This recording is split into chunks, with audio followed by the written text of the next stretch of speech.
Selamat pagi, siang, sore, malam buat teman-teman semua dimanapun kalian berada ya. Sehat-sehat selalu, sukses, dan terus berkelimpahan buat kita semua ya.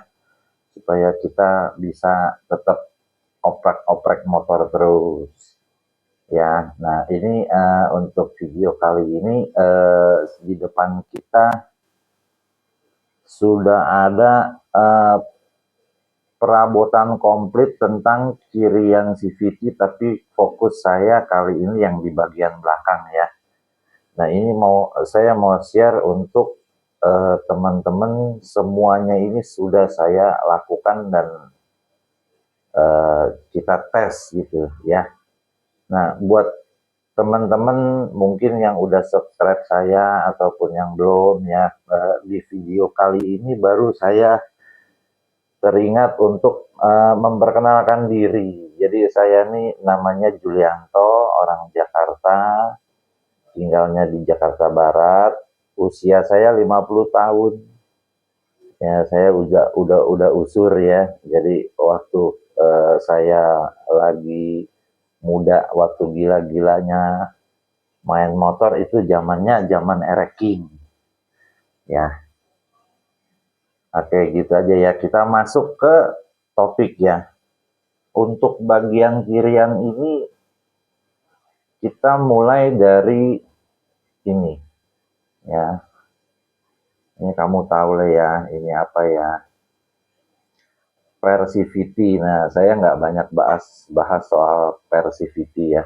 Ini Persivity ini yang saya pegang ini buat Suzuki Skydrive. Ya, ini tidak jadi saya pakai karena terlalu keras. Nah, untuk pembahasan CVT ini simple seperti ini. Kamu jangan kasih yang keras. Ya, cukup bawaan pabrik, tapi harus diperhatikan usia pakai juga ya. Jadi ini kan saya menilai yang ini terlalu keras. Ini saya beli merek apalah, nggak usah saya sebut lah ya, merek orang lah. Ini menurut saya terlalu keras.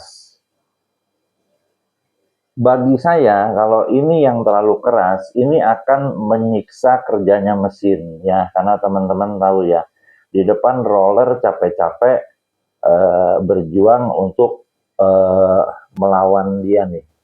Ya, jadi cara kerjanya teman-teman tahu kan, waktu saat menutup itu si puli dalam keadaan bottom. Jadi saat dia terbuka itu dia ada di posisi terbalik. Yang apa, waktu dia posisi idle maksud saya itu dia ada di posisi, ini kita pakai ini ilustrasinya ya. Belt itu ada di paling luar. Jadi ini masih keadaan udah tertekan tapi belum maksimal gitu ya. Nah saat mesin digas, dia kan berusaha fan belnya tuh berada di diameter paling kecil ya. Jadi ini akan kepres gitu ya. Jadi kalau kamu kasih ini yang terlalu keras, susah untuk nyampai ke bagian puli yang paling bawah ya. Jadi cukup ini standar aja. Tapi ada catatan juga nih, ini pengalaman saya pernah ya. Standar yang sudah umurnya terlalu lama, itu kamu harus ganti juga. Karena efeknya nanti kalau terlalu lembut, ditanjakan dia tidak mau ngegerung. Ya, udah itu aja untuk ini. Nah, kalau untuk yang ini, di dalam sini kan ada, bentar ya.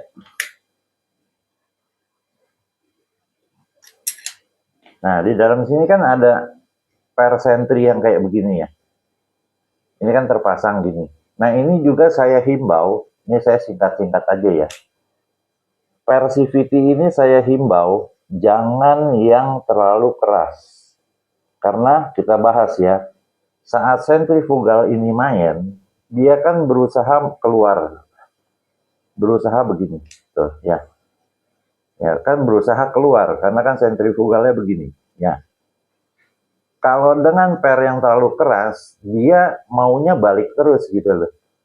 Nah, nanti efeknya akan mengikis si mangkok. Jadi untuk gerakan lengketnya nggak ada gitu. Perlu RPM tinggi banget baru dia benar-benar kebuka. Ya.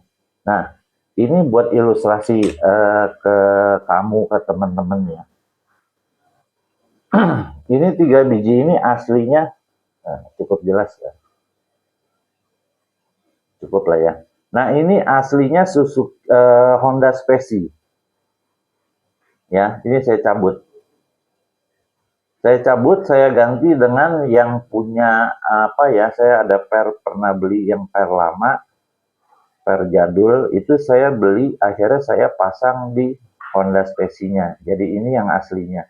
Nah, aslinya ini pernah saya pasang ke Suzuki Skydrive saya. Jadi buat teman-teman tahu, saya ada motor 2 Matic Honda Speci tahun 2011 sama Suzuki Skydrive tahun 2010 ya. Ini koplingnya Suzuki Skydrive kopling cadangan ya. Nah, ini saya pernah pasang di Skydrive ya. Nah, ternyata ini terlalu lembut. Ya, nih saya mau kasih lihat ke teman-teman. Ini taruh sini ya. Saya mau kasih lihat teman-teman, ini aslinya Skydrive. Tuh, segini banyak. Tuh, ini semua aslinya Skydrive. Saya ambil salah satu ya. Kita bandingkan dengan aslinya Honda. Nih, fokus lihat ke diameter kawat yang digunakan.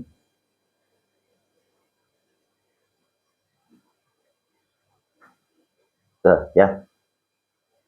Agak buram ya. Nah, ini ya. Yang kanan Honda Speci asli, kiri Suzuki Skydrive asli. Ya, lebih tebal yang ini ya.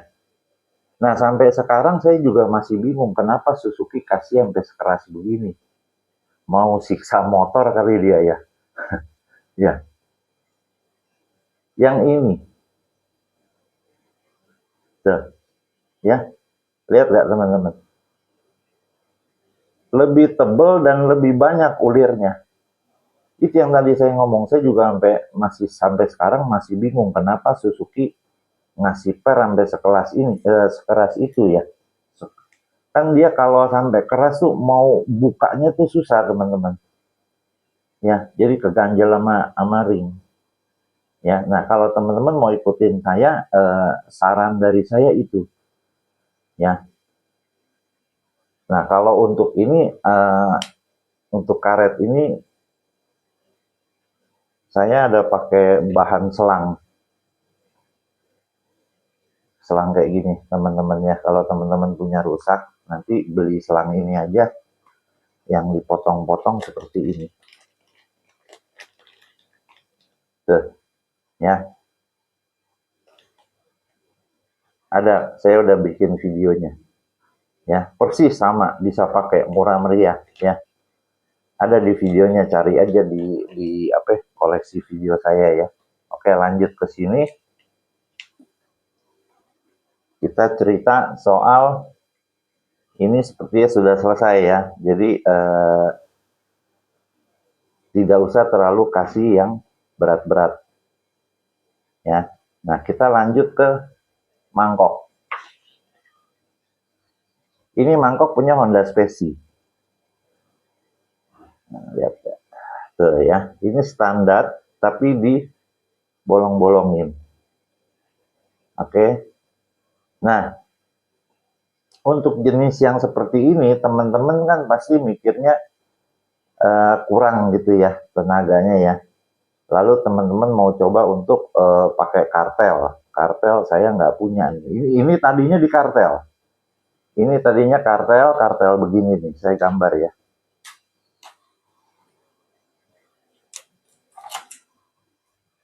Nah, tadinya yang mangkok itu kartelnya kartel begini. Patah ini pensilnya. Nah, kartelnya kartel begini, teman-teman. Gitu ya. Gitu. Kan ada yang wajik ya, ada yang wajik begini ya. Nah, kalau yang ini saya pernah kartel yang segaris aja. Nah, lalu ada juga yang sistem sekarang nih keluar yang sistem garis begini, ya. Tuh. Kelihatan ya. Tuh, ya. Kita bahas satu-satu ya. Pertama yang ini. Sebenarnya kalau menurut saya pribadi ini tidak jelek. Justru ini yang paling aman untuk digunakan sehari-hari. Ini amannya begini. Ini di sini saya ada. Nah, buat teman-teman tahu kampas ganda ini saya nggak pernah beli, teman-teman. Selalu bikin. Ya. Dari yang lama kita gerinda. Saya pernah bikin videonya tapi viewernya nggak banyak. Saya hapus aja deh, mungkin pada nggak minat karena kan sekarang banyak yang keluar karbon, beli jadi beres ya. Nah ini saya pakai bahan udah coba beberapa kali. Ini kalau teman-teman lihat jenisnya beda. Tuh ya, jelas ya. Yang ini lebih pucat, yang ini lebih hitam gitu ya. Nah, saya pernah coba ini, itu licin. Akhirnya saya mantapkan semua, saya pakai yang ini. Teman-teman lihat. Ini tuh, ya. Ini banyak dijual di Tokopedia dan lain-lain banyak. Ya. Nah, balik ke sini. Ini sudah ada yang potong-potongan. Bentar ya. Nah, nih. Ya, yang agak hitam yang ini. Nah, ini kan pucat ya, pucat sini. Pucat sini, ya. Pucat ya. Yang ini lebih gelap. Nah, gelap yang ini. Waktu saya masih pakai mangkok yang standar tapi dibolongin, atau yang standar sekalian, itu teman-teman kalau ada beli beginian, coba ditempel gini, ya, lalu giniin. Oke, kita bandingkan sama yang ini, ya. Nah, teman-teman di situ mungkin nggak berasa seperti saya. Nah, kalau saya ini yang lebih keset. Tuh. Nah, buat teman-teman tahu aja, ini saya iseng coba bikin kampas rem belakang. Saya pakai ini di Suzuki Skydrive. Lebih pakem, teman-teman. Ya, jadi ini bukannya jelek. Kalau ketemu kampas yang tepat, yang lengket, ini juga larinya bagus. Oke, kita lanjut ya. Ke teman-teman mungkin ada yang pengennya sangar. Masuknya ke model-model begini. Ya, saya deketin. Saya nggak ada barangnya karena saya udah buat saya ini jelek sekali. Ya, kalau ada teman-teman yang merasa bagus, ya bebas lah, terserah teman-teman ya. Kalau saya bilang ini jelek, kenapa logikanya jelek? Mangkok itu dari besi, dibentuk seperti ini. Lawannya kampas yang hanya begini. Anggap aja karbon. Ya, daya cengkramnya di mana? Nggak ada. Karena ini apa ya? Nggak ada yang media yang rata gitu loh. Ya, kalau saya lebih pilih daripada kartel itu mendingan standar, tapi pilih kampas rem yang benar-benar lengket. Ya, oke, udah. Yang itu saya nggak bahas deh, saya bahas yang ini. Kita skip yang ini, ya. Nah, ini saya pernah juga pasang di teman saya itu merek apalah, saya nggak usah sebut, yang aftermarket gitu ya, tinggal pasang. Dia bentuknya begini. Orang bilang ini ya, apa, namanya kartel garis ya. Nah, kalau lihat dari samping, saya gambar ya, dia gambar begini.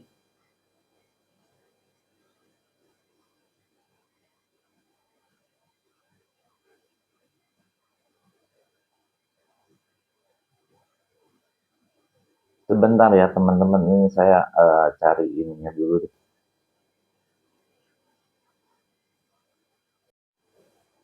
Maaf tadi videonya agak terganggu sedikit ya karena pensil yang saya pakai patah teman-teman. Nah kita lanjut di sini ya, bahas yang masalah kartel yang after sales ya. Ini saya udah gambar nih ya, menjaga kalau sampai terjadi putus lagi. Ini ilustrasi nih yang atas. Atas ini ada merek, banyak lah merek ya di luar sana yang bikin kartel garis. Kalau saya gambar dari samping begini ya. Nih, jadi ini mangkok, ini kampasnya. Nah, kampas tidak ada yang bentuknya seperti ini kan teman-teman. Ya, semua kan pasti awalnya rata. Ya, saya ilustrasi gambar deh biar paten ya. Nah, kampas kan kalau dari samping lihat mau merek apapun pasti begini, betul nggak?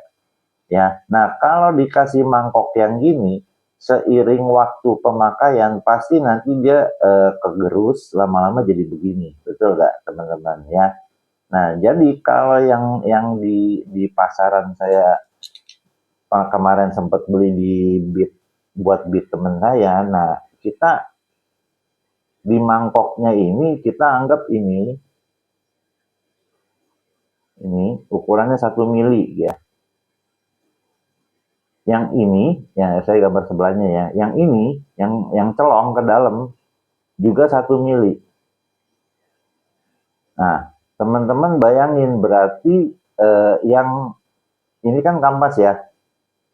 Kenapa dari begini terbentuk jadi dari begini terbentuk jadi gini karena kegesek ya.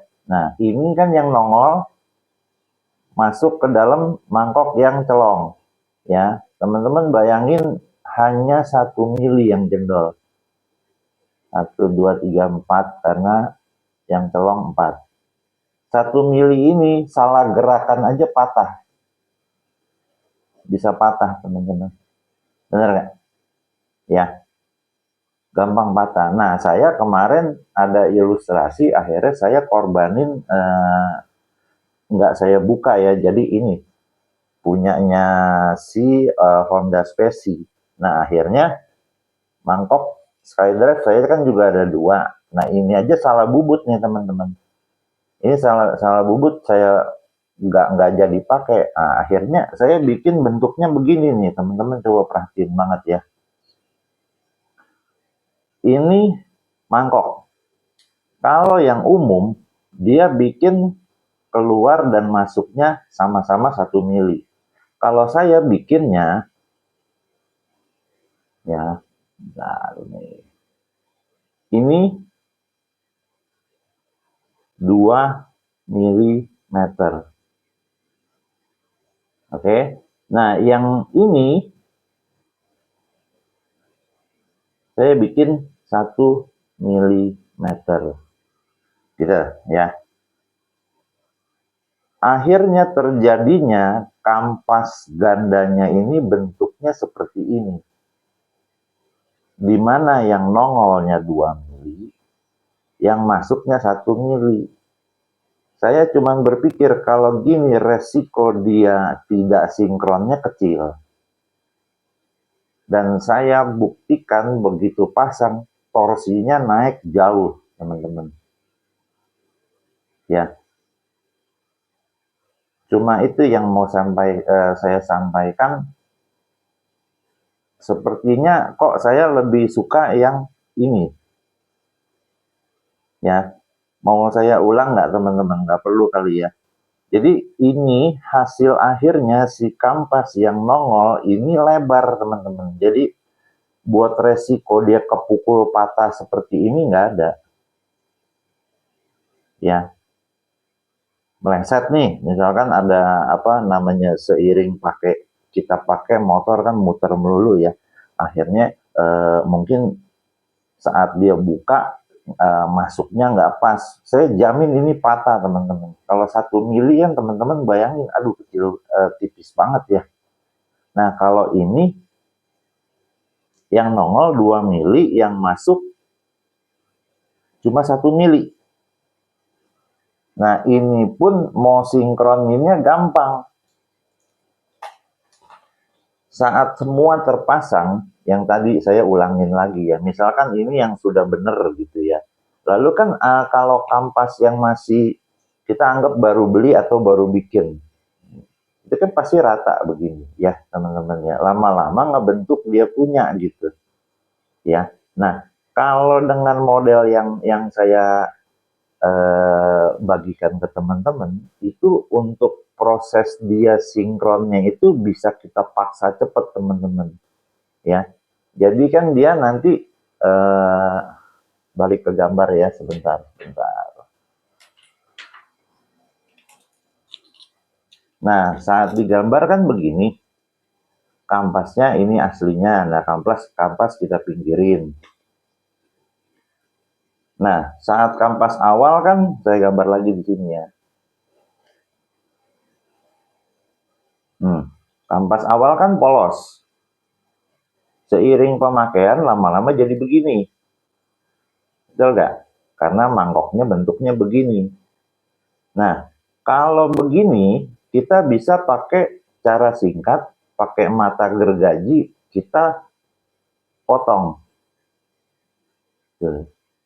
Yang masuk kita potong. Caranya gimana? Nanti di akhir video saya kasih ilustrasi cara, jadi dia cepet sinkron teman-teman. Saya pakai ini enak banget teman-teman ya. Torsinya galak, gak ada selipnya. Ya, itu yang saya mau coba untuk share ke teman-teman secara gratis.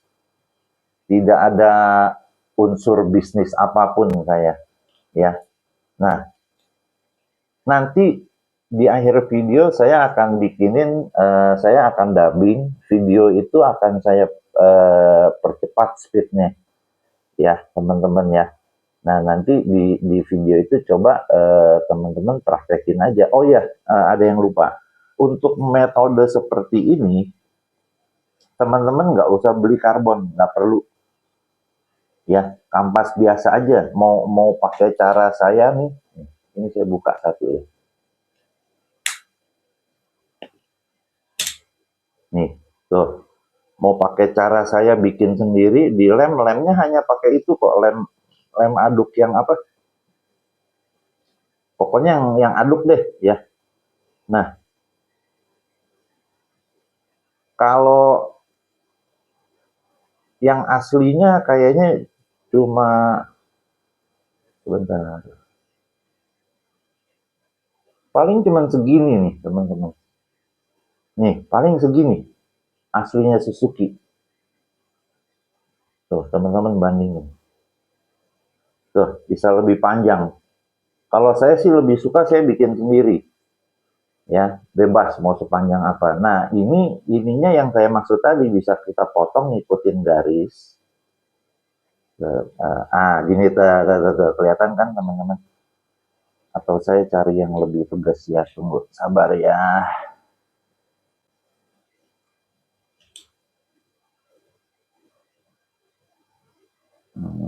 Tuh, ya teman-teman lihat tuh ya, jendol masuk, jendol masuk. Nah ini kan yang salah bikin nih teman-teman, ini sinkronnya sama mangkok yang ini. Aduh, maaf batuk. Nah kalau yang tadi ini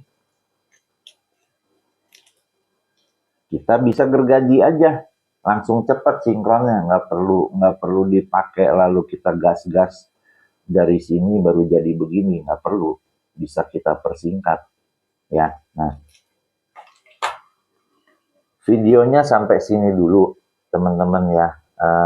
Kalau rasa teman-teman mau coba dan ternyata begitu coba hasilnya bagus, saya minta dukungannya untuk like, komen, share sebanyak-banyaknya, dan subscribe channel saya ya teman-teman. Saya lagi mau coba untuk konsen, dan akan saya bikin yang video-video seperti ini dengan background saya yang dulu memang dari tahun 90-an saya tukang ngoprek. Mungkin kalau kamu-kamu ada yang usia masih muda, punya papa, atau yang usianya 50-an, yuk kita reunian, kita inget-inget zaman kebut-kebutan dulu waktu sirkuit Ancol masih ada ya. Oke, minta tolong subscribe-nya ya teman-teman, mumpung gratis ya kan. Ya, kalau setuju dengan video saya silakan nonton yang tadi saya bilang ya, saya lampirkan cara saya untuk cepat sinkronin kampas remnya. Oke, gitu aja ya. Sampai jumpa di video berikutnya. Nah, ini video lampirannya ya. Tuh, ya. Saya cepetin tuh. Nah, poinnya ini kita copotin dulu.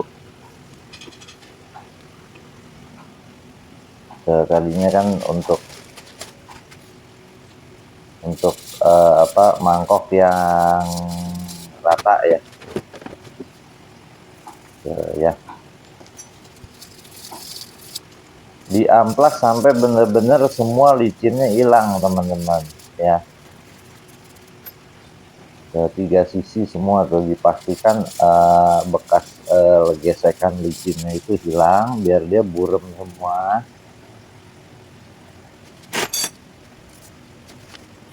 Oke, lanjut dipasang.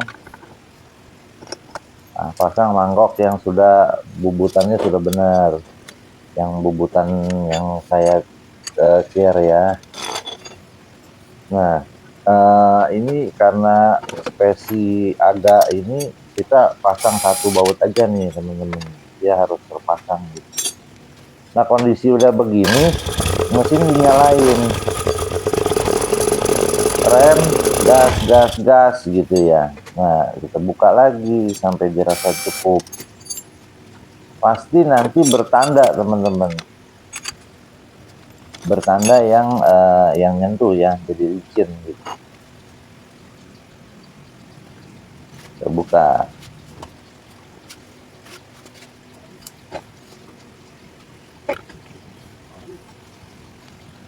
Tuh, ada kan tandanya ya.